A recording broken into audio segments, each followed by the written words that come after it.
Welcome to GardenDC, the podcast about everything gardening in the Washington, D.C. and Mid-Atlantic region. I'm your host, Kathy Jentz. I'm the editor of Washington Gardener magazine, and we're aimed at gardening enthusiasts, people who grow everything from edibles to ornamentals, natives to exotics. If it grows in our area, that's what we talk about.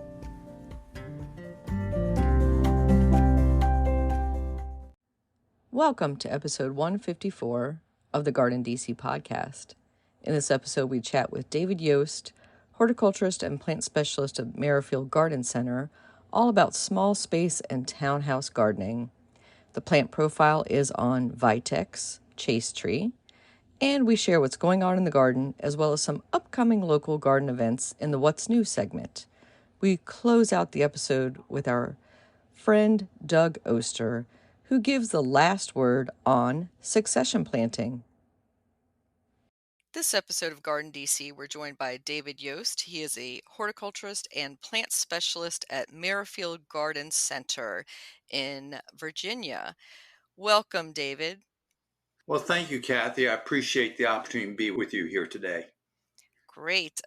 I've been wanting to have you and your partner Peggy from the Merrifield Gardening Advisor TV show on for quite some time on the podcast. We finally made some time to do that, and I think we'll have to have Peggy on a upcoming episode. Absolutely. She's off spending some well-deserved vacation time with her family. Otherwise, I know, and you know, she wanted to be here with me as well. Oh, yes. Well, it gives us more time to pick your brains and talk all about good gardening stuff and small space gardening. But before we get into all of that, let's talk a little bit about Merrifield and Merrifield Gardening Advisor for those in the area in the Mid-Atlantic, especially the DC region. They might have woken up every Saturday morning and watched it on News Channel 8. Right. Well, that was really just a phenomenal experience. The Gardening Advisor was a live TV show, 1 hour. We would take call-in programs, and it was on cable channel, News Channel 8. So it had basically a 25-year history. And when you think about that, putting on a live program, 1 hour program every Saturday morning for 25 years, was quite a commitment. Now, just be clear, it had been on the air for probably about 9 years prior to my participation. So it started out with Dr. John Buckrus, that many of you know. He was originally kind of started the plant clinic at Merrifield Garden Center. He's quite a personality for many, many years at Merrifield Garden Center. And when the opportunity for the Gardening Advisor started, John Buckrus, Dr. John was there, and he also worked with Peggy. So they were there in the early days, and then my participation started about 9 years after that.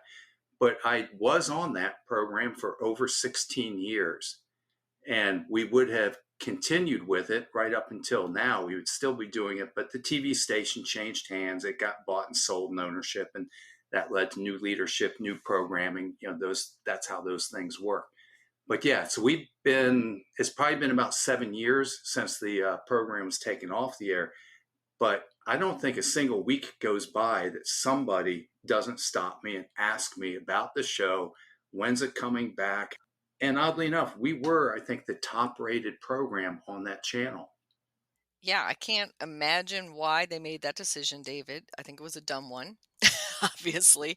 And you were pretty much our only on television gardening show in the DC area. They didn't really syndicate, P. Allen Smith very much, or Martha Stewart was off the air a lot and coming back on. But can people still access the show through your website or on YouTube and watch the older episodes? So we do have, I don't know if it's the complete library, but we do have a library of some of the old episodes on YouTube. I think if you just do a Merrifield YouTube search, you'll find it there. Like I say, not everything, but it's there. And like I said, for me, it was a great experience because, as I was saying, I've been myself at Merrifield Garden Center. I've been working here for 26 years. I came over here, really, the TV show was a big enticement for me to get involved with Merrifield Garden Center. And I think one of the things that happened with the program, and one of the reasons I know that it clicked, is because both Peggy and I are gardeners. We're not TV personalities or nothing, no kind of media people at all. We both are just gardeners. We love gardening. We love sharing that passion with people. And working in this environment, retail environment, I get to talk face to face with hundreds of gardeners every week. I learn, I'm sort of feel like it gives me a connection to what is going on with everybody in their backyard, in their homes or gardens. And everything's geared to a practical level that you can actually implement and use and put in touch. Some of the other garden programs I look at are such large, grandiose scale, or people have professional gardeners or huge budgets and things. And I don't know that really connects with just true gardeners that are out there working in their front, in their backyard, and growing in pots, and just loving the time outside. So true. I think both your passion and love of gardening definitely shown through on the show. And maybe let's talk a little bit about Merrifield Garden Center itself and when that was established, where are you located, and what you offer to local gardening customers. Yeah, so I think Merrifield really is a unique place. That word gets used a lot of times in a lot of different ways, but this is a family-owned business. It has a 52-year history, and it started out with Bob Warhurst, who was born in Alabama, came up here and joined his brother with a bricklaying business. And he went from being a bricklayer to a trash collector, and went from a trash collector to having a little, what they call a trading post. I mean, this guy, if you ever had the opportunity to meet him, he's just this wonderful, this entrepreneurial spirit that he has, just unbelievable. While he was in these other enterprises and businesses, he started selling plants and really saw more opportunity with that. And so then him and his good friend of his, who was a fireman, Buddy Williams, they joined forces together and started Merrifield Garden Center. So these were not plant people. These were just hardworking people with entrepreneurial spirit. And they bought, I think it was about 5 acres in Fairfax County, where it's known as Merrifield, right at the intersection of Lee Highway and Gallows Road. So it continues as a family business. Of the family has grown, and now both Bob and Buddy, his children, their children, their children's children, we're on to the 3rd or 4th generation now, still work here very actively, running the business, actively involved in it. So for me, it's cool to be a part of truly a family-run business that's got a 52-year history to it, to be a part of it. And we've now expanded to 3 locations. So we have the original store that sits on about 10 acres in Merrifield, Virginia. Then they expanded and built the Fair Oaks location, which we're more towards Centerville, which is where I often work. And we probably sit on, it's different parcels of land, but easily we've got a 25, 30 acres, and actually more than that, of nursery space. And then we built another location out in Gainesville, Virginia, that sits on about 40 acres. So the business has grown, it's expanded, and we're pretty much into everything gardening, annuals, perennials, trees, shrubs. Each place that built and expanded, we got a larger greenhouse. So we're one of the few places that really has a great selection of tropical plants. We've got home decor, the list goes on, retail sales, landscaping services. We even now sell back to other landscapers. So it's been a very interesting ride for me to be a part of, and just wonderful opportunities.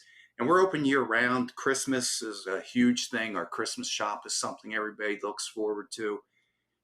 So yeah, we're here, well established, and we are definitely full service. I think what distinguishes us from others is we've always aimed for quality.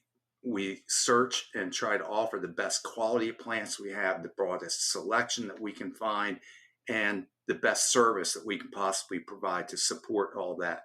So we are in no way, shape, or form, we're not like the discounted box type things. We've got people to load the car for you, people to check you out, the register, professional horticulturists to help you with your choices and selections that's out there.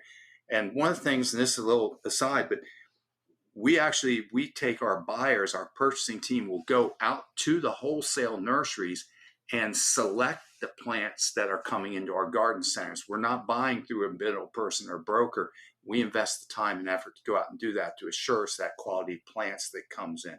So we really are working very hard to bring you the best of everything, and hope you'll give us a shot and come in and check it out for yourself. We get people travel from all over the country and visit us and tell us there's nothing else like Merrifield Garden Center out there.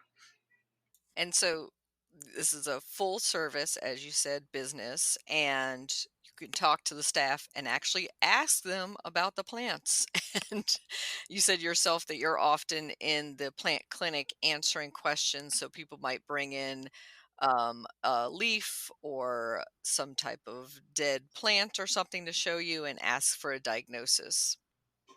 Yeah, exactly. My own story, I've always was born in DC, live here in Virginia all my life, and even in high school, I was a customer of Merrifield Garden Center. So while I was living in Arlington, for me, a treat for me would be a drive out to the country where we would go out to visit the original Merrifield Garden Center. And so I was shopping out there as a customer when I was a teenager. And then years later, after, college and other jobs and work experience, come back and join and become a staff person here has just really been phenomenal to be a part of the long history that's here. But yes, my sort of specialization, I might say, there is I got sidetracked during this whole thing and became sort of in the plant doctoring. So my whole background, whether I was working as an arborist for the county, an extension agent for the county, and then coming here and also leading the Master Gardener program, is everything I've gotten into is oftentimes what I might call the ugly side of gardening. So when there's insects, weeds, diseases, plants are not performing as well, that's where I spend most of my time and effort. But it's very important to me that I don't lose sight that that's not why anybody gets into gardening. We really get into the gardening for the beauty and the enjoyment and the plants and being outside. And sometimes I just have to remind myself of that. So true. Yeah, it can get a little depressing when you're just talking weeds and insects, right? So we want to talk about how to garden and get fulfillment and joy out of it. And you partially answered what I was about to ask you, which was, were you born with chlorophyll in your veins and a green thumb? And I would say yes and no. I've often wondered when I say yes, chlorophyll in the veins, because before I can remember, I was interested in plants and insects and collecting rocks. I didn't realize this till many years ago. I was kind of leafing through a baby book, and while I'm reading in the baby book, there's things I can't even remember where I was asking my parents for those little nature guides and field guides of even at a preschool age. And that has just been a part of me, like I said, from as far back as I go. And I don't know where it came from because like I said, born in DC, raised in Northern Virginia. None of my family, none of my parents, I had no exposure to gardening. It was just always there. But I say, no, I'm not a green thumb, because my interest, where I remember, really became my sister giving my mother a hydrangea for Mother's Day. And like every plant that my mother ever owned, it died. But somehow it grabbed me, and I dug into this thing. I was trying to figure out what happened. Why did it die? What's going on? So I start looking at plants. I start taking money from my paper route and stuff and going down to then it was Arcadian Gardens. Kathy, you might remember when Heck Company had garden centers associated with it. And then I start working there. So even in my early teens, by the time I'm 14 or 15, I am an after school job working at a retail garden center, continuing into high school, working at the garden center. And then I start kind of branching out, doing a little bit of landscape work and stuff, going off to college. By that time I was I was so glad my advisor, I knew that I was kind of going into I'm going to say a profession that, didn't have a whole lot of financial rewards, but my advisor says, "Hey, David, if you're passionate about it, you'll find a way to work and just follow what you're passionate about." And I'm glad my family supported all that. Uh, I was even thinking, and I don't want to go on too long on this, but Kathy, I was taking horticulture classes in adult education for biology credits during high school. Mm. Uh, I was allowed to do a lot of my high school work on an independent study, and I was at that time taking the adult ed classes with horticulture. And so even by the time I got to college, I knew what I was doing. I was on a path, I was on a direction. I'd already decided I'm going to open a landscape nursery because I saw the business opportunity. If I can grow the plant, sell it, and get paid to install it, that's what I'm going to do. And about 2 years after college, I was partner in my own nursery and garden center. That's just what I was set out to do. Mm-hmm. But eventually, going through a couple things, that business didn't work out so well. I worked 8 years as a landscape designer for a couple different companies. Uh, Went on and was working as an extension agent in Fairfax County. And one of my responsibilities was administering the Fairfax County Master Gardener program. So by that time, I'm very interested in the educational process. It becomes more exact same thing. And I want to compliment you, Kathy, on all the great work you have done. It's what I call growing gardeners by being in this community education, horticulture education field. And we started running into some financial problems, budgetary problems, through the county with budget cuts and that type of thing. We lost our funding sources, and Merrifield Garden Center reached out to me and said, "Hey, we hate seeing this happen. Is there anything we can do to help?" I started talking to Merrifield Garden Center about saying, "Well, yeah, we've lost our funding, and I've got a program with 120 volunteers, and we need a home." And Merrifield immediately, without any hesitation, said, "Well, you're welcome here," and they opened up use of their facility as far as the meeting room. They asked, "Is there anything else you need?" And I said, "Well, we also have our own diagnostic lab." I said, "Hey, well, let me show you. I've got another in our contractor's office. We might have a space here." And they just welcomed us with open arms and gave us that home.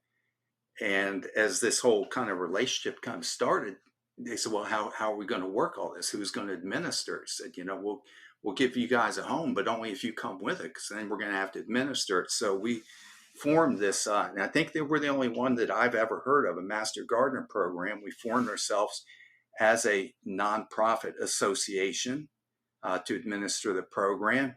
We work under the oversight and sponsorship of the Virginia Tech Land Grant University, following all their administration and using all their and work to support those programs and outreach.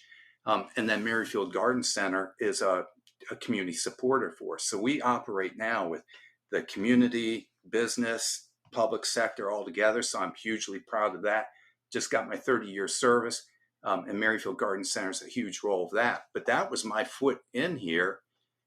And in the process, they said, "Well, we've got this TV show." And again, I had an interest in doing TV on gardening. I had seen a cutout size of Willard Scott and Ace Hardware, and I thought, why does Willard Scott have a cutout in Ace Hardware Garden Center? And why isn't that me? Mm-hmm.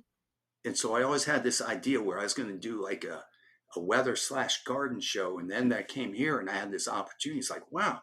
And there's a live TV show. So I said, now I'm really interested. And so joined up with the Merrifield team. It's been, just like I said, a really, really good fit. And I've had this opportunity to continue work with Master Gardener, with the gardening advisor, seminars, which I think now evolved to web, so on. So that's really where I'm coming from. Education, outreach is a huge, huge part of Merrifield Garden Center, because we think the better you understand gardening, the more you participate, the more you learn about it, the more you're going to understand what we have to offer you in return. And we form these same kind of long-term relationships with our customers.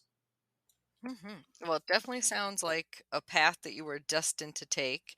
and one I'm sure many area gardeners are grateful that you did, because we learned so much from the television show, from the continuing webinars, from the master gardeners that you're training, and all those master gardeners, I'm sure, are grateful that that program continued on and didn't end when there was that break and need of funding, and that Merrifield Garden Center stepped up with that meeting facility. Yes, absolutely. And I also kind of work a lot with industry as well, serving on their educational committees and the field days and everything. And Mhm. so again, that's been great. And again, I always appreciate your support because, as you know, you've come to speak with us and our master gardeners as well. So Well, I think a lot of our listeners will be interested. And I think now we're going to transition to talk about your home garden for a little bit and expand on that and some of the lessons you've learned about small space and town home gardening. So, like a lot of people in the Mid Atlantic, you live in a townhouse community, correct? that is absolutely correct. And so I did want to talk about gardening. And so nothing, closer than your own garden, right? Hmm. Uh, so that again, I had always lived on large properties prior to moving into the Centerville here, where I live now. I had been living on an 11-acre parcel. Prior to that, I've been living on 100 acres and so on. So to me, I had always been big spaces, outdoors, big gardens, and putting every bit of my time, money, and effort into it and loving every bit of it. So when I moved into a townhouse, that was a huge change for me. Uh, so much so that, I mean, in all honesty, that my first night in my new home, I sat on the porch crying, thinking, what have I done? What have I done? Because I used to live on, like I said, 11 acres that backed up to Nature Conservancy property. But I am here to say there's something in our society, I think, or something that tells us that downsizing and stepping down like that, like I'm taking a step backwards. I look at this as like just a wonderful, wonderful opportunity. When you start gardening in a smaller area, it brings everything down to a scale that's much more manageable. I don't feel overwhelmed. It doesn't require near the amount of time, money, and effort to maintain. I actually get more enjoyment out of my garden now than I did before. Because when I have a large garden, you can start working at one end, you're kind of getting things cleaned up, groomed, doing your pruning or stuff. And by the time you get over the next corner of the yard, you look back and what you just done, it already needs to go back and touch it up. Hmm. I used to, and before I was literally looking at plants in terms of their square foot coverage. I was doing things like putting in 16 the viburnum ratidophyllum, the leatherleaf viburnums, creating these huge shrub borders. But even then, the skip laurels and everything I was planting, I was doing these huge shrub borders, trying to scale down my property to something that would be like a little smaller and manageable. So I think in a small garden, don't look at that in any way as like a negative thing or a compromise. It's wonderful. You can actually put all your effort you want into it. You can take care of it. You can groom it. You can go out there to where like every day it's looking good and it doesn't kind of get overwhelmed to you. So that's kind of what I wanted to just start out with and say good positive things. And Kathy, I'm pretty sure you're working in a small area as well. Hmm. Yeah, so I am on a very urban corner lot of a small detached house, but equivalent to probably the size of a townhouse front yard and backyard is what I'm with. And that's why I co-wrote my book on the urban garden, all about small space gardening challenges, because I find them, like you, not to be limiting, but to be something to embrace. That so much easier in some aspects, but they are a challenge in other aspects. Exactly. You said it way better than I ever could, but that's exactly what I've learned over because I've now been in the townhouse for about 19 years, and it was a learning process for me to do that. And now I feel like I've got something to share on that. And you're right. I have a grand total of about 1,000 square feet. In most townhome yards might be a couple hundred square feet, but I kind of eased over and grabbed neighbor to my left and I grabbed their property. And Hmm. then I kind of eased over to my neighbor on the right and grabbed their property. So while I I own one townhouse lot. My garden covers 3 townhouse lots, so it gets a little confusing there. But when people move in, because I claimed it by eminent domain, uh, I'm saying this somewhat sarcastically, but people, Yeah. when they come in, they're kind of confused as to where their property lines are. And they're like, oh, no, no, don't worry. Your property line is here, but my garden is encroached over here. And everybody on both sides are happy to let me to continue to garden in it, take care of it, maintain it for them. But yeah, altogether, I've got probably less than 1,000 square feet. But within that, uh, I always say, whenever you're working on a garden, big or small, it has to be functional. So I'm like a function first person. I look at the property and I want to evaluate drainage. If you don't correct and get drainage problems straight from the very beginning, they never get better. It's never something like, oh, I'll get to that later. So my first thing is I look over the property. I spent about a year in there getting to know it, uh, addressed whatever drainage problems I have. It seems like everybody does at one time or another. I think it's important that we maintain a flow of traffic, meaning that you have to have access, right? I mean, you have to be able to get to the hose spigot to turn the water on and off. You have to be able to get into your garden to do the maintenance. You have to be able to get in and out the front door. So whatever that function or purpose is, it has to be functional. We have to look at all that type of a thing. But then you're kind of left to a smaller space, which, as you said, presents challenges. It to me means that I have to be way more thoughtful about my plant choices.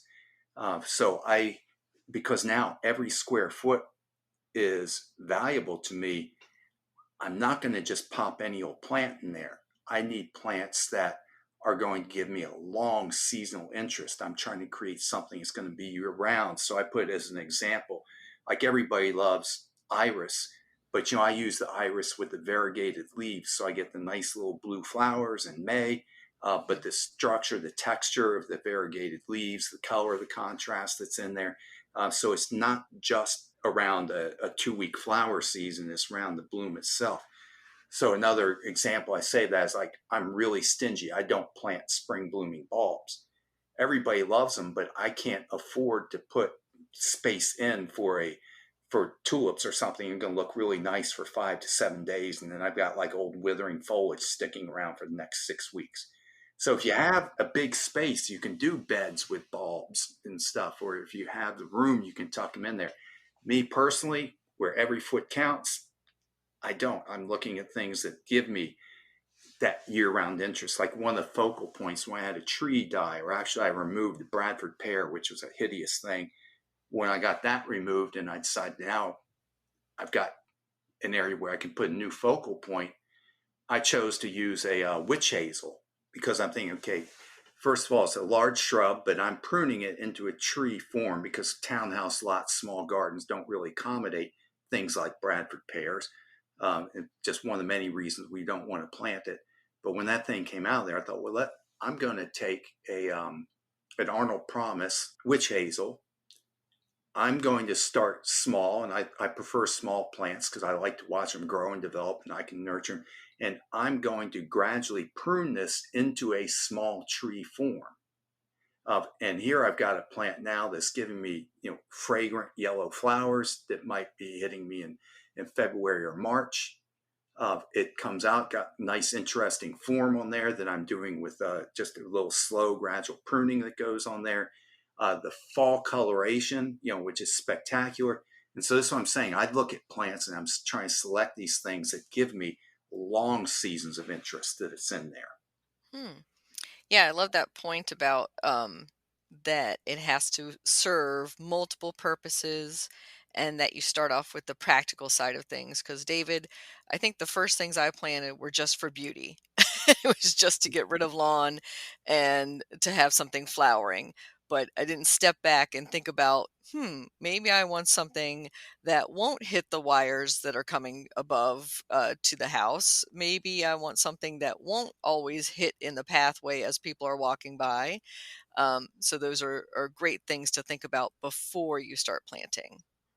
Yeah, and just like you're saying, Kathy, I think we all learn from our mistakes. That's why I say, when I answer my question, said yes and no. Do I have chlorophyll in blood? Yes. Am I green thumb? No. I learned because I've made every mistake and I've killed every plant there is. It's a learning process, and I assure beginning gardeners that's a normal thing to happen. Uh, but the other thing I aim for is I'm real big on diversity because I want a broad selection of plants that are going to give me this season long interest because that keeps it way more enjoyable and interesting for me. I want to be able to go by and find something new and interesting at least every month throughout the Mm-hmm. year. So I really do that. I also think, as far as plant health management, it's important we have as diverse a landscape as possible. Of things that we were taught way back when I was in school, we were doing everything in masses and grouples and more formal landscapes. But we see, I love boxwood, and I have boxwood in my garden. But if you're doing a formal garden that relies heavily on boxwood, and we've seen that, you get a pathogen in there, something like this boxwood blight, fairly new disease, and it's going to go through and have devastating impact on your landscape. Whereas if you've got a diverse assortment of plants, you're not going to have that kind of big, broad devastation. Also, a much healthier ecosystem in terms of for the insects. Just recently did a little video about gardening for insects. And not just the pollinators, but I put plants like I use yarrow as an example, which I absolutely love yarrow because it's a sturdy, easy, reliable plant. Got nice colors in there, and these little tiny flowers, little tiny nectaries. The hoverflies come for that like nobody's business, and those hoverfly lay eggs, and then their larvae feed on aphids, and by doing this, we support a much healthier ecosystem. So even though I'm telling you I have 1,000 square feet, I just took a quick count the other day, and I have over 60 different species of plants in that 1,000 square foot place. So, how do you kind of coordinate those all that diversity? So, one of the tenets we learn in design or for small space gardening is it should be cohesive. So, do you aim for a cohesive garden, or do you just try to plant as best you can? I do aim for a cohesive garden, and I can't wait because I'm going to ask you the same question. That's what happens. We learn from each other. So from the beginning, I'm getting pretty rigid on this. What I decided was, because I didn't want this just completely eclectic look. I don't, quite honestly, I'm not big on that English style garden look or anything. That's just personal preference. What I decided to do is I picked a color scheme, and not everybody's going to even like my color scheme, but it's my garden, so that's the way it is. I go with pink and yellow is my kind of primary, because I'm also in the shade. I want something eye catching. I like bright eye catching things, and I put accents of purple in there. So in my line of work, I get people coming up offering me free plants all the time, and I'm so rigid on this. I just won't accept plants. People offer me plants and I deny them. Say no, no, thank you. The only way you can limit yourself, because you come into a garden center like Merrifield Garden Center and you're just overwhelmed and blown away by all these beautiful plants. You gotta have some self-discipline, like I said, some cohesiveness. So in my case, I went with a color scheme. If it doesn't fit my color scheme, you're out of the choice. But I'm kind of wondering if you had any little tricks, or how'd you just make those choices, Kathy? Yeah, David, I am not as disciplined as you. I cannot say no to a free plant. So, So just from knowing you, I figured that you probably have a little more free flow look going on. yeah, and I do like the cottage and the kind of the unkempt blousy look. So it does all get stuffed in there. But one of the things that I think we are similar on is I do try to group by color. So I'll have the front of my house is kind of more on the everything in the pinks and reds, and then on the side will be my kind of oranges, and then in the back it's definitely about purples and pinks. So it'll be a lot of purple and white or purple and pink or purple and yellow because those are a great color wheel opposite to pick up on each other. So yeah, that's what I've eventually settled on was the same thing you're talking about, was trying just to keep the color cohesive in one section so it doesn't look like, a bunch of crayons thrown out of the box, into the garden. So at least there's some cohesion that way. But again, we're kind of unique in our gardens because we do get sent sample plants or plants that we're trialing. So I feel like I need to try them out in a couple different spots as well. So I'll have something in the shade, something almost in the sun, just to see how well that same plant, say a hydrangea, is doing. So it's not going to be the most cohesive looking garden, but there's some attempt there. Yeah, and I've made some exceptions. I allow a little bit of white in the garden, but I think it is important, like you said, when you're in a small space, that plant selection becomes more critical because, like I said, I'm looking for that year-round interest, that diversity, but I also discipline myself or put these guardrails of a color scheme so it doesn't just get totally crazy and out of hand. But then I'm looking definitely towards the easy care. Mm, hmm. Working kind of like as the plant doctor type of thing, it gives me a lot of insight into how well different plants are performing in different environments and locations. And nobody nobody goes into this because they want to be out there spraying plants and managing pests and that type of thing. So I enjoy like pruning and clipping and edging. We love nurturing our plants. That's the good thing. But I don't want to be out there battling with insect and disease and pest problems, and I don't want to be fighting with the plants. I want to be supporting and nurturing and working with them. So I also, that's a big criteria. So if there's a plant that I know is going to be an issue for me, that also comes into play here. Now I'll give things a try. I use an example of, I'm going to say phlox paniculata, the garden Hmm. phlox. Hmm. I love that plant. Love it, love it, love it. Beautiful, long lasting, replete blooms. It attracts the butterflies, nice fragrance. It like checks all the boxes. And so I started planting some of the mildew resistant varieties in my garden. But what I found in that location, like mildew just became a chronic problem. It becomes a chronic issue. So literally what I started doing is like, I'm not going to deal with this. I'm going to give these plants away, give them to somebody else that wants to give it a try.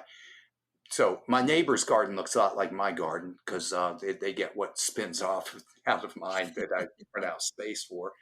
Uh, but I have this chance seedling. I have a variety called Laura that's growing in there, and it reseeds itself. It's must have been a hybrid of some sort. One of the seedlings comes out of that, and it turns out to be like the sturdiest, most reliable, most pest resistant. Never gets mildew on it, and I move it into a sunnier area, and so now I have like really good success with phlox. But where I'm trying to say is I want this diversity of plants, but I want things that are not going to require a lot of fussing. So I don't have the time, and I don't want to devote all my time to that. So it's a diverse selection. They're easy care, long seasons of interest, and it's given me this great opportunity to do all that. So I had like these 60 plus different species, and I group things together, lots of plants in there, chocker block full. But it doesn't take all my time. It's a pleasure. Every morning and every evening when I leave and when I get home, I do a quick walk around. I check on stuff, a little deadheading here and there, plant something here and there. And it's been, like I said, so much easier than having a big garden. Hmm. And so it sounds like you're doing a lot of layering with your plants and that there's probably not a lot of mulch that you have between the plants. No, I put a little mulch around the edge just to kind of define where the beds begin and end. But I Hmm. thought maybe we could talk a little bit about ground covers because yes, everything is layered in there, and you being the queen of ground covers, as I say, with your excellent new book on there, I want to share a couple that have been good for me because I do want to share with our listeners some things uh, that I think are successful as I'm putting plants. So one of my go-to plants that has been just rock solid and great performer for me are the perennial geraniums, the cranesbill geraniums. Oh, yeah. Yep. Yeah, exactly. I mean, what can you ask for? I mean, here's this plant, it's got a really nice texture to it in the foliage, long bloom season. I use a couple different varieties, staying in the pink range, spreads out. So that is one that has gotten me through. It seems to me, my experience, really adaptable. I have it growing in really in mostly shade. It just gets a little bit of dappled light and indirect light in there, but it's doing really well in there. Hmm. Uh, I'm currently having a love affair with sedum, kind of all types. Because again, I tried a lot of things that just would eventually kind of poop out on me for one reason or another. Uh, so I'm also not really the best at watering and tending stuff. I talk like a gardener, but I don't have that much time to devote to it. I mean, these things got to be able to take care of themselves. So I need stuff that can get by on fairly low input, low watering. So uh, I say I'm planting the sedum, both the Angelina and the hens and chicks everywhere because they can take that kind of neglect, Hmm. and all kinds Yeah. of interesting colors and textures go on there. Dwarf Mondo Grass, I use where I've interspersed with stepping stones, because when I talk about, even though it's only 1,000 square feet, I need a little pathways so I can get back there to do some weeding and trimming and stuff. So I'll do these little stepping stones surrounded with mondo grass, so it gives me this really dense carpet now that's established. It's just tight, doesn't get any kind of weeds in there, and I can easily walk back and forth. So it's not a true grass. Most of your listeners know this. It's actually in the asparagus family, I believe, but it looks like a grass. It only grows about 2-3 inches tall, knits together and tight, so I can use it for that kind of a purpose. Hmm. Um, Yeah, I think dwarf mondo grass is one of the best choices for especially townhouse, row house gardening. As you said, between pavers, cuts down on weeding, don't have to water it once it's established. But David, how long did it take it for to fill in for you? Because that's one of the top questions I get is oh well, that's waiting that's for it. why not Yeah. everybody has it, I guess. Hmm. I use this word thrifty, so I buy it in the flats. You buy the little plants that come in 2 inch pots, Hmm. and I stick them in at about 6 inch centers. After about a year, I realized this just isn't going to cut it, and I had forced myself to go in and buy more, and so I squeezed them in. So now I'm at where they're planted about 3 inch centers, and it took me about 3 years before that was really 100% coverage then in there. Hmm. So yeah, you got to be patient with it, but Yep. and during that time, keeping the weeds out of it's a little bit of a thing. But once you get it in there, once it's tight and dense, it's about as carefree and low maintenance as it gets. Hmm. Yeah, I think that the 3-year goal, 3-year period, have a little patience for those first couple years of establishments is perfect. And I love that you talked about the hardy geranium because I feel like that is so underused as a ground cover. And mine too goes from part sun into part shade and even into deep shade under evergreens, which shocks me that I still get it flowering even under like a dense evergreen. It will survive and thrive in those conditions. Yeah, and that's why I'm amazed, because I go from sun to shade and all different things. Even this little tiny area, you learn what we call the microclimates of, like you're talking about. But in my situation where it's growing under a Kousa dogwood, it's actually my neighbor's tree, but as you know, I've expanded my garden, so that area tends to be dry shade of, and that is often a challenging environment. So yeah, as you mentioned, that geranium has worked for me well there. Another that I think we have an equal love affair with is the epimedium. Epimedium probably covers 10 or 20% of the ground. And this all started oddly enough with, I think, 3 plants, but it spread pretty aggressively. Not it's easy, not aggressive like a thug in the garden, easy to maintain, but it spread out, it's formed a dense ground cover. I do now kind of have to trim it a little bit to contain it. I prune it back once in March. That's the only maintenance I do. And again, nice flowers. I grow the orange one, comes up that yellow orange flower in spring, then the yellowish foliage, and then the foliage holds up and looks nice all the way through the winter. So that's been a real winner for me. Uh, Another that doesn't get much attention, but the Iris cristata Oh uh, yes. Yeah. has really thrived for. decades in my garden. You're Mhm. saying, yeah, yeah. So I'm guessing you've had the good same success with it. Yeah, and I actually did include it in the book. That was one I was on the fence about including in my book just because I'm like, well, some people aren't that keen on it, but I've had like you much success, especially placing it around pavers and rocks and then it expands into a little colony. It's a nice little dwarf iris native. So it's pretty much it sits there all year and then you get the bonus of flowers in the springtime. Right. Mine will sometimes go into a summer dormancy just, because I don't water very well Mhm. or, depending on the conditions are there. But yeah, I mean, like I say, who can't love the adorable little flower in spring? And again, so that's been a good one for me. I don't put this in the ground cover thing, but still in that kind of lower level. And this is new. I am not a fern person. I'm not like a fern specialist, but that's an area that my interest is growing. And a lot of this is, it started out of necessity, finding things that can grow and thrive in this, under this kind of neglect and match to this environment. So I've had the autumn fern, which has been rock solid for more than a decade, very good.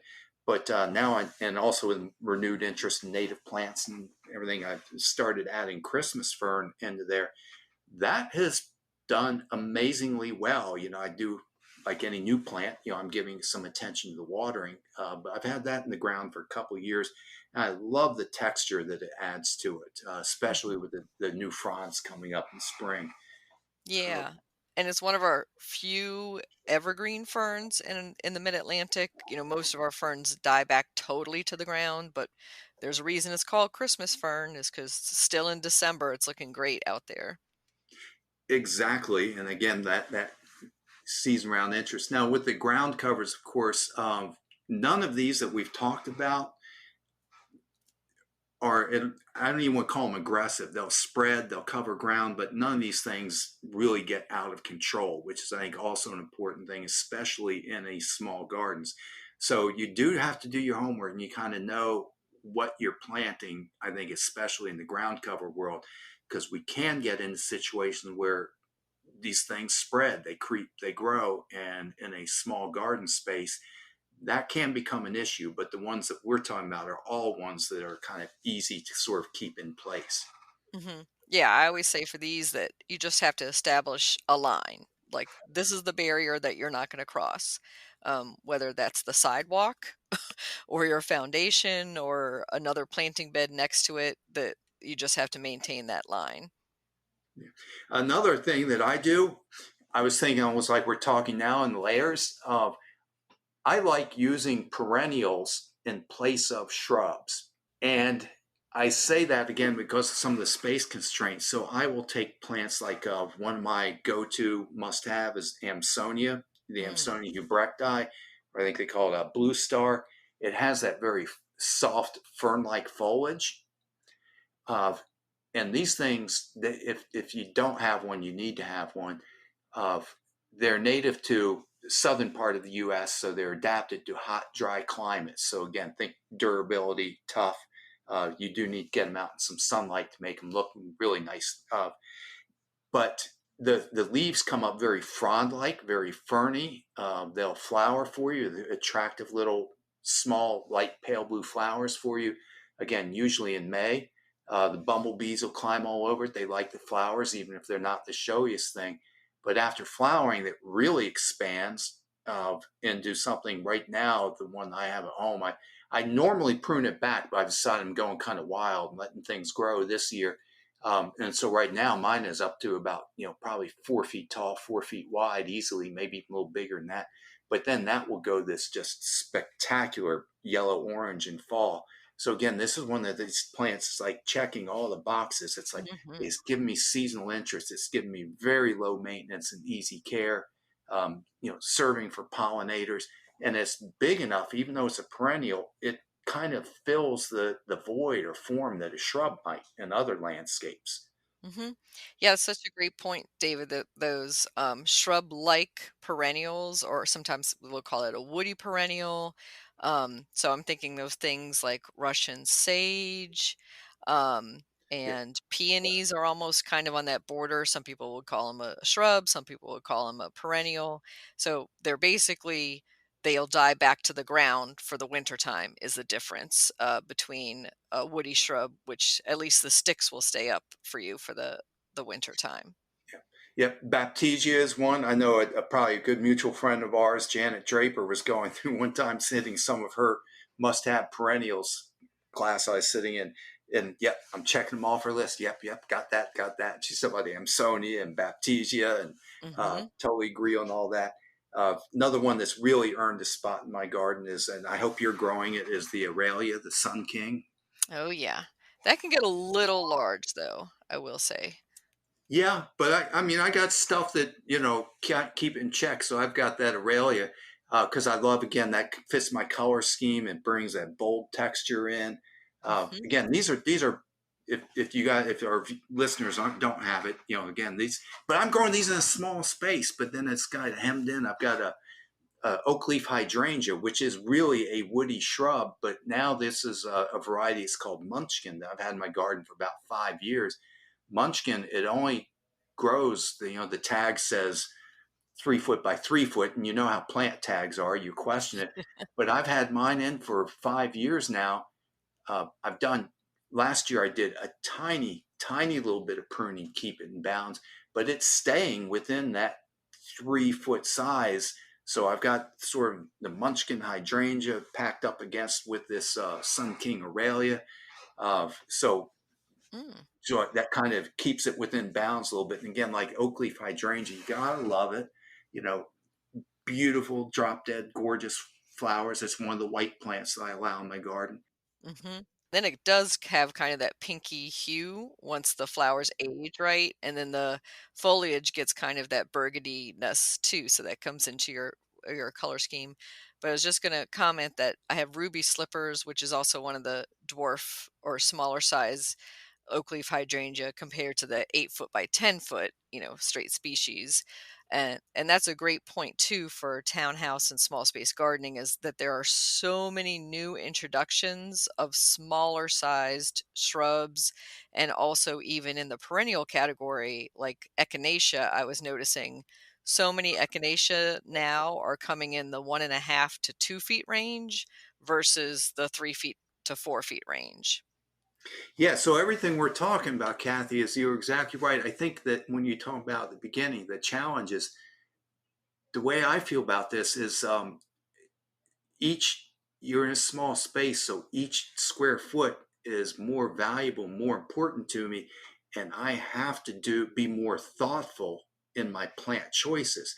But just as we're talking and we're landing on a lot of the same plants, we still have a huge selection to work with. So you're not restricted.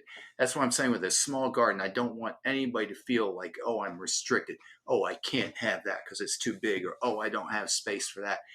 There is a way around this, but you do your homework. You find the varieties to stay a little bit smaller. I even have just the like the big leaf, the macrophylla hydrangea over in another part of my garden. But I went and I did my homework and I found ones that were going to stay the smallest, most compact size.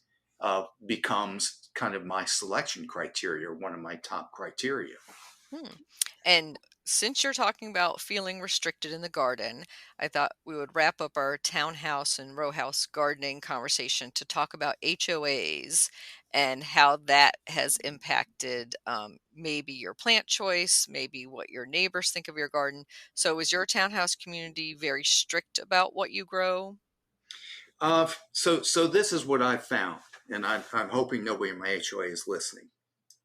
Which probably not, because I'm the only gardener really in my community of 125 homes, which is Hmm. really the sad statement on this. We got to keep growing gardeners and getting more gardeners. But anyway, I in my professional role, I work with a lot of people that are in conflict with neighbors and HOAs, and sometimes I go out to meetings and things. So I was at an HOA meeting, a different community one time, and somebody from the HOA community stepped up, and that this was like a dispute. These were not. This is not like a happy conversation. This was a dispute going on, and the HOA Representative Stubbs said, look, we are not trying to dictate what you grow. It is important to our community and to your neighbors that your garden looks neat and it looks tended, as though you're caring for it. So that really, for some reason, that resonated with me. And I take a pretty liberal, as you probably hear, a pretty liberal view on this thing with HOAs. I look at what the intent is. So I have very strict HOA guidelines. I get inspections twice a year, and I'm usually under violation for something, but not my garden. It's usually moss or mildew or cleaning something up. But if you're reasonable, like one of the things that they may not even know or they turn a blind eye to, when that Bradford pear tree, when I took it out, my HOA requires me to put like another 2-inch caliber tree in that spot by the HOA rules. In a very small garden, because that really my property is 10 foot by 10 foot area, I'm not going to plant a tree there. But my decision was I'm going to meet the intent. I'm going to plant a witch hazel there. I'm going to prune it into a tree so that I feel like I'm meeting the intent on that. They could take me to task at any time on that, but nobody ever has. Nobody's ever said anything about, because it's a beautiful tree-like plant. It's sitting in a managed garden. I communicate with my neighbors. I tell them what's going on and what I'm doing and why I'm doing. So I avoid, and I think we really can't avoid all these disputes. So I'm kind of going on, but when you're asking about the HOAs, they have guidelines in place, but it's really to protect and preserve our property values. And I really think if you talk to people, you communicate with them, you work to meet the intent, most people are reasonable and they're going to work for it with you. We got lawn requirements, but I don't even have a lawn. It's all perennials and stuff. I didn't have to ask for that. They look at, they see I'm caring for it. They see I'm tending for it. It's just not a problem. And I think it also helps, of course, because you're a professional. So they probably give you a little bit more slack than they might give most homeowners, but that's also in the vein of plant first and ask permission later is one of Yep. my guidelines that I'll give to people. And until they tell you not to, that you should just go ahead. Agreed. That's what I've done, and it has worked for me. But it's like I said, but it looks nice. It looks kept. It's tended. And that's ultimately, I think, where a lot of the rules and the guidelines go. They don't want to dictate what you plant. They just want to keep the community looking good. So yeah, don't let that be a stopping point, because actually the HOA guidelines can lead you down the road of making some really bad plant choices. Yeah, and they're not written by gardeners or professional horticulturists, so you're starting from that. So that's great advice to take some of those rules and bend them a little bit, or maybe even offer your suggestions to the board, and say, this might not be the best place to have turf grass lawn in under shade trees, and there might be better choices for that. Yes, absolutely. And one thing before we kind of wrap this up, I did want to make sure we talk about, because you know better than I do on this, but a lot of times people have this idea of, like, if I want to grow a vegetable garden, that, I need a separate place to put that, and I don't have the room to actually dig up and devote to growing fruits or vegetables. It doesn't have to be like that. Fruits and vegetables can be incorporated in with your flower beds, your perennials. They don't have to have their own separate place. They don't need to be segregated, so you can work them in that way. We're not going to have time to go and do this any justice, but growing containers opens up a world of options that are available to you. So again, I've been able, while we focus, my interest is mostly on these ornamental plants, but I grow vegetables. I've grown everything from cucumbers and tomatoes and peppers and basil and anything you can think about. I've grown all of that stuff in containers in my back patio and deck and pots. I've devoted small spaces in my garden and been able to grow blueberries and stuff. So again, you can do all of this. I'm saying you can have your cake and eat it too. You can have all this in a small space. You can enjoy it more because it's not taking over your life or your budget. You just got to do more thorough planning and more thoughtful, I think, in your selection. Mm-hmm.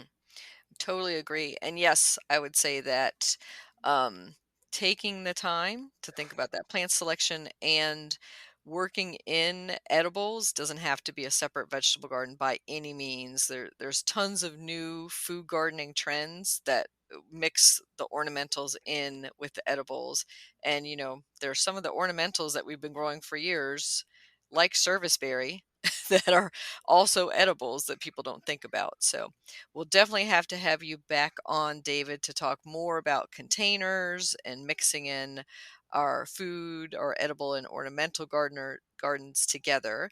But before we let you go from this episode, how can listeners contact you and find out more also about Merrifield Garden Center?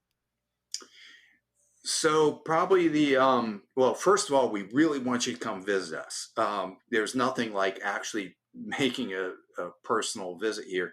And I oftentimes move around the between different stores, and my schedule's kind of unreliable. But right now, I'm usually at the Fair Oaks store on Tuesdays through Fridays, and I work at the Merrifield location on Saturdays, and you'll find me there at the plant clinic. So I'd love to visit you and see you in person.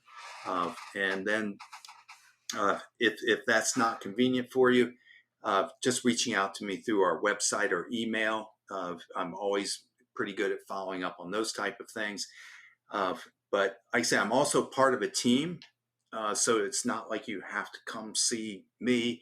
I'm just one of a group of really great professionals, and that's one of the nice things working here too. Is I have so much. I've learned so much from everybody that I work with along here. So yeah, best way to see me is come visit me. I'm happy to give my email address, which is dyost. That's my name for David Yost. It's dyost at mgcmail, which is for Merrifield Garden Center mail.com. I'm hard to reach on the phone, so phones, you're welcome to call, but in a retail environment, it's hard to get to the phone sometimes. So best way is stop by, see me, email me. Definitely want to see you. And of course, my colleague Peggy Beer she is big time into container gardening. If we ever do have that conversation, it's going to be with Peg right beside me. Great. I can't wait to have that and have Peggy on with you. And any final thoughts for townhouse, row house, small size gardeners? Maybe somebody who's just moved in and doesn't know where to start. With any new homeowner, I'm going to say just at first observe, get to know your property. My first year in the house was just observing, learning where the sun went, kind of, and I'm still learning, the kind of where the microclimates are, and spending time on preparing the soil and such. So just observing, taking your time, enjoying the process is good. If you are new to this, then welcome aboard. I always want to go with success, which means I prefer to take things one step at a time, and we learn in the process. It's really difficult when people, and this is more larger properties, when people jump into a landscape, they kind of go at it, full steam ahead, and then next thing you know, they found like they've gotten in over their head. It's better to start small, build on success, and it's a learning process, but it's a lifelong learning process, and once you get hooked, you never turn back. So true and great advice. Thank you, David. Thank you, Kathy. Want to make your own podcast? Spotify's got a platform that lets you make one super easily, then distribute it everywhere and even earn money, all in one place for free. It's called Spotify for Podcasters, and here's how it works. Spotify for Podcasters lets you record and edit podcasts right from your phone or computer. So no matter what your setup is like, you can start creating today. Then you can distribute your podcast to Spotify and everywhere else podcasts are heard. Video podcasts are also available on Spotify. With Spotify for podcasters, you can earn money in a variety of ways, including ads and podcast subscriptions. And best of all, it's totally free with no catch. Ever since I discovered Spotify for podcasters, I feel like I have options like video podcasts, Q&A, polls, bonus episodes. I feel like it's taking my podcast to another level. I highly recommend you give it a try. Download the Spotify for Podcasters app or go to www.spotify.com/podcasters to get started.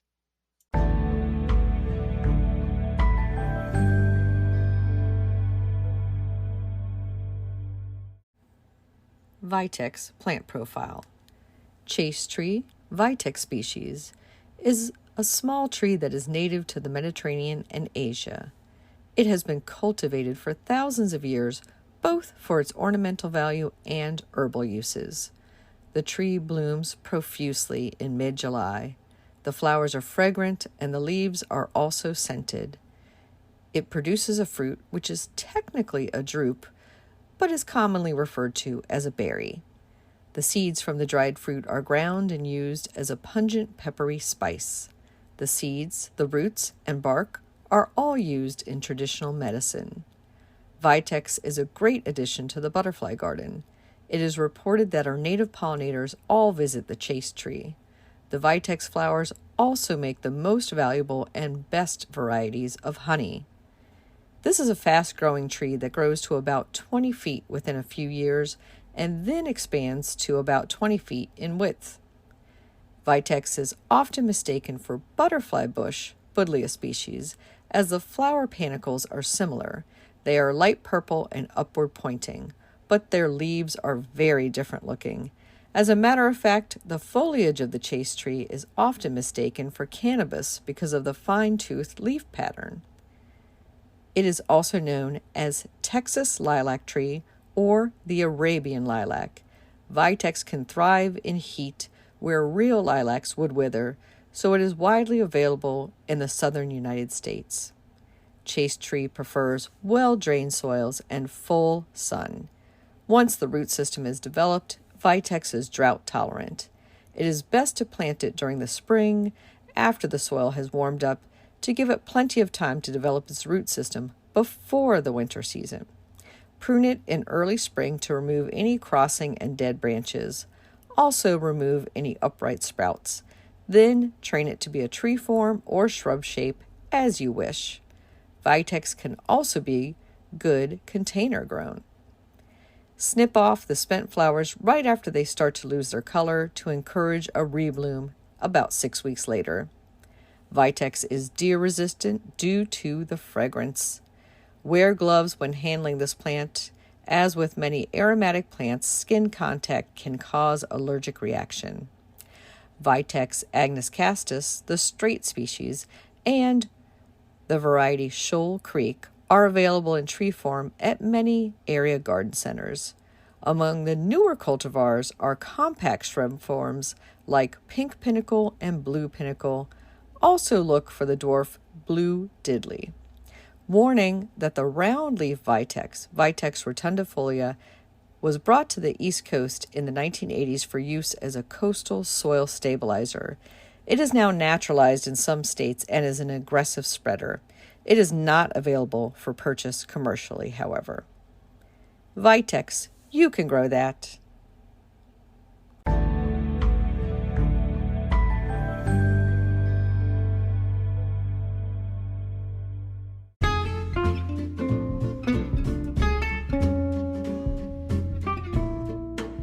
What's new in the garden this week? The Abelia shrubs are blooming and the Gladiolus bulbs have put on flower spikes. Over at the community garden plot, we dug up the Parisian carrots that we had sown from seed last March, and you can watch a video of that reveal at our TikTok channel at WDC Gardener. In local gardening events, a few upcoming ones you might want to attend include the local chapter of the American Iris Society's annual sale on July 8th and the following Saturday, and those take place from 9 to 1 in the Baltimore area, the one on July 8th at Richardson's Market, and then the following Saturday at the Dutch Plant Farm. On July 12th, the Penn State Extension is offering their Turf and Ornamental School. That's a one-day workshop for turf and landscape professionals, grounds managers, school and parks employees, and arborists. And the fee for that is $110, includes lunch, and you can check that out at the extension.psu.edu website. And looking ahead, save the date for Sunday, July 16th, 10 a.m. to 2 p.m. for the Garlic Fest at the Takoma Park Farmers Market. We plan on stopping by as well, and I love everything garlic, so it's a not miss event for me. And then Montgomery County is hosting their annual agricultural farm tour weekend, July 22nd and 23rd. You can go to MC Ag Farm online, just Google that, and you will see a map of various farms that will be open that day. And then finally on July 25th, a Tuesday evening at 7:30 p.m., there is a Zoom meeting of the Maryland Native Plant Society. The speaker, Ellen Lake, will talk about biological control of invasive plants using insects. Happy gardening!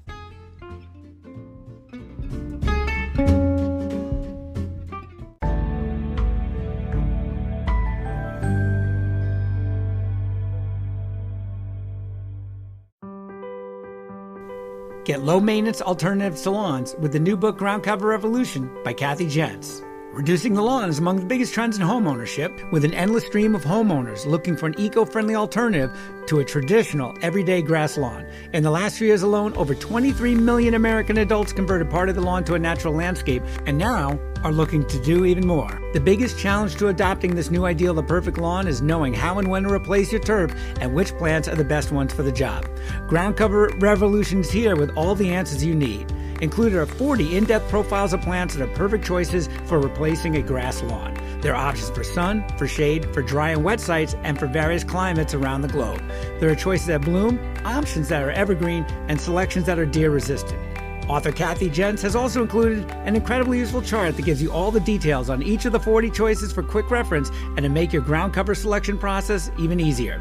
Whether you want to replace the entire lawn or just reduce the amount of land dedicated to turf, Groundcover Revolution will help you usher in a new and improved idea of what a beautiful lawn should be. Available at bookstores now and also at Quarto.com, where you can get 30% off using discount code GARDENING30.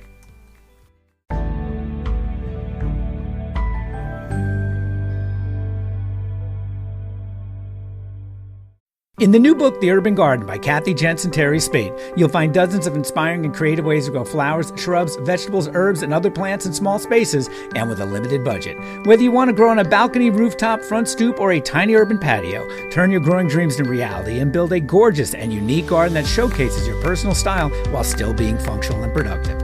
With the ingenious ideas and resourceful tactics found here, you'll be maximizing yields and beauty from every square inch of your space while also making a lush outdoor living area you'll crave spending time in. Whether you're growing edible plants or beautiful flowers, the 101 amazing growing ideas found in the urban garden will turn your tiny urban yard into a treasure trove of green you'll be proud to share with family and friends.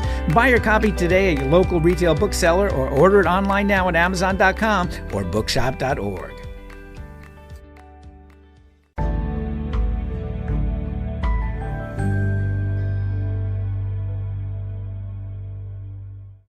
This is The Last Word on Succession Planting by Doug Oster, Pittsburgh's garden guru. Still a little sore 6 days after being released from the hospital after surgery, I'm standing in my little unheated greenhouse, potting up peppers into 6-inch pots and sowing seeds of several heirloom lettuce varieties, along with moonflower seeds and a nasturtium I've fallen in love with called Orchid Flame. It's a testament for the passion known as succession planting. 2 days before the procedure, I was frantically planting hanging baskets, putting huge, deep green cucumber plants into the soil, amended with compost, and getting every leftover seedling in the ground, knowing that I'd be laid up. But for how long? Well, that continues to be a mystery. It's midsummer, and even though much of the garden was planted as frost faded in May, planting persists, something I've been doing for 30 years, and I'm determined to continue. In many cases, the plants will thrive in the warm soil. It might seem late to be planting peppers and some of these other plants, but the heat lovers will hit the ground running as long as they get the water they need. Don't assume the planting window is closed this early in the season, especially considering how slow fall has been arriving for the last decade or so. There are tall tomatoes in the greenhouse also, in 2-gallon pots, begging for a chance to get outside into the garden. They are early maturing varieties like Sun Gold, 4th of July, Stupici, and Early Girl, who will catch up with their spring-planted cousins. Best of all, they are rarely affected by those early season fungal diseases, which often devastate the plants put in the ground early. Tomatoes long for an Italian summer, not a Pittsburgh spring. It's one of my best tips for growing disease-free tomatoes. You might even find a few huge plants laden with heavy fruit at your favorite nursery. They'll be on sale as normal gardeners have finished planting. When the lettuce sprouts in the greenhouse, it's going into a bed which gets morning sun and afternoon shade, which should make those cool weather plants happy. This is one of 7 different lettuce crops over the course of the year.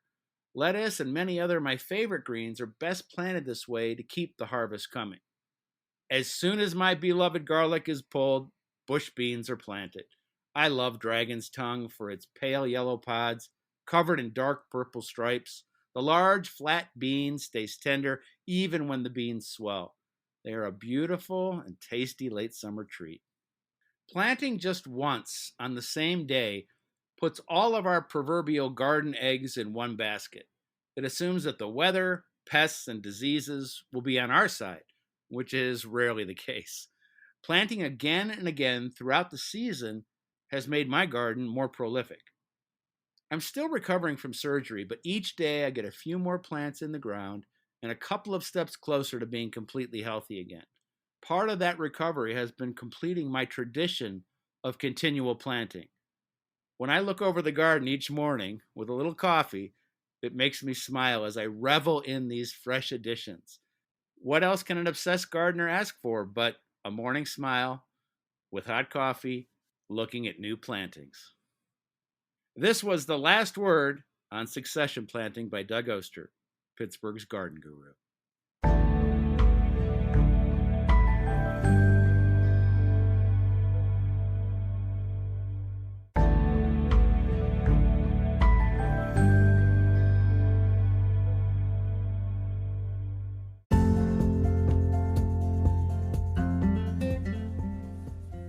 Thank you for listening to GardenDC. You can become a listener supporter for as little as 99 cents a month by going to anchor.fm/GardenDC/support. Another way to support this podcast is to subscribe to our monthly digital publication, Washington Gardener Magazine. To do so, go to washingtongardener.com. Thank you.